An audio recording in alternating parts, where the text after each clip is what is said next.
All right, so we're just going to keep pushing along here. You can see the boys caught up to the boys, and there should be a culvert around here somewhere, a quote-unquote rock culvert. I'm not quite sure where or if it's been replaced.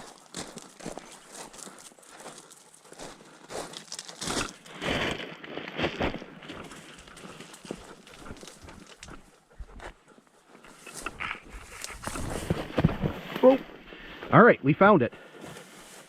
So the rock culvert is right here. You can see the opening here. So we're on the south side. Let me take my helmet off. So you can see the opening down here. So this is one of these very interesting rock culverts.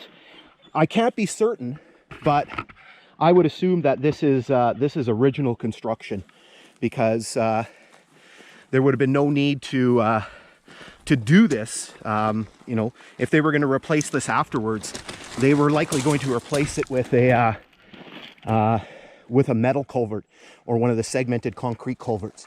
What we're going to do is we'll drop down and go take a look at the north side and see what's there. All right, so we've made our way down here on the north side of the grade. You can see this probably was wet before, but it's fairly dry now, and so we can see the northern opening of this rock culvert. It's probably one of the best defined rock culverts that I've seen. You can see the opening is fairly large. It's probably about a 2 foot by 2 foot or more diameter hole. It's probably all plugged up with sediment and stuff. We can't really see very far in there. I can see a little bit of light coming through the other side, I think.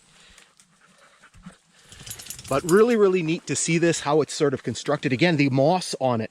I'm guessing this is certainly original construction. All right, so we're going to hop up on the grade here, and we're going to continue pushing our way westward towards our next stop. All right, so we're back in the saddle here, leaving that rock culvert behind, and what we're doing is we're heading up to another rock culvert just up ahead here. And this rock culvert should be near the milepost 38 marker, if it's still there. You can see here how grown in the grade is.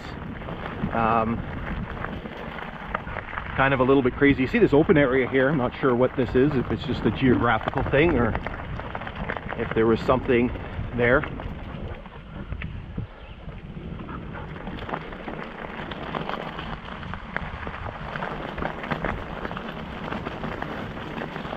Yeah, this is really bad here. We're going through a little cut here.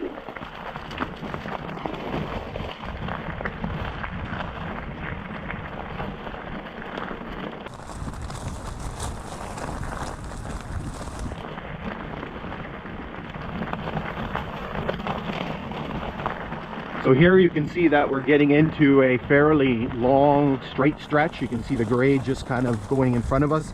Another kind of interesting little tidbit about this, this is one of the few sections of the railway grade where we're actually going to be going in a sort of different direction. Most of the time this railway grade kind of goes in, anyway, the way we're heading is west,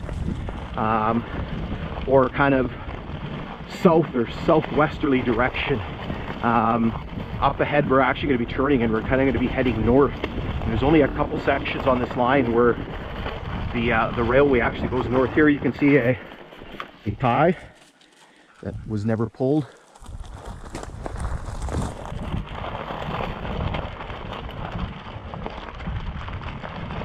It's kind of funny how back there everything was just so grown in, and here it's actually not bad. You can see all the bits and pieces of ties alongside the grade. And so here we're going to be coming alongside a river, and we're going to be going back and forth along this river here. And this river, here's another piece of tie. is known as the, and I'll put it up on the screen because it's not particularly easy to pronounce. It's known as the Namewaminikan River. It's also known as the Sturgeon River. And so the river basically comes, it actually starts very close to Lake Nipigon, goes east right up until about here, turns north, forms Turkey Lake, which we started our exploration at, and then basically works its way back to the west and eventually ends up emptying into Lake Nipigon.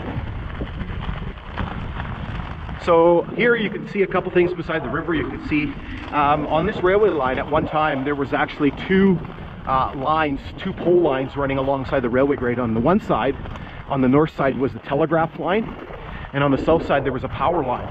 And there you can see a crib and the bottom end of the telegraph pole.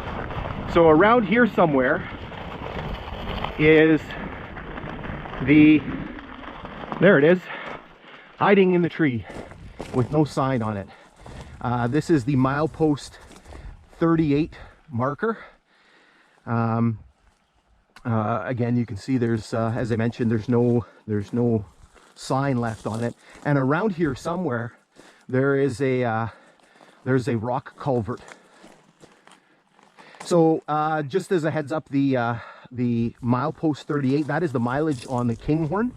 The mileage for the original line, the Canadian Northern Railway Long Lake Subdivision, what we have to do is we have to add 100.8 miles because that line started not in Long Lac like the Kinghorn did. It actually started in Hornpain. So we have to add 100.8 miles. So the mileage becomes from 38, it becomes 138.8. All right, so what we're going to do here is we're going to take a quick little poke around here and see if we can find this rock culvert. No, maybe not. We have our answer already. You can actually see there's a metal culvert down there. So the rock culvert has been replaced. I don't know if it's actually still here, but it was marked on an old map that I have, and so it's been replaced with a metal culvert. I don't know if the rock culvert is still kicking around. Again, lots of raspberries here. We'll see if Luna wants some. Luna.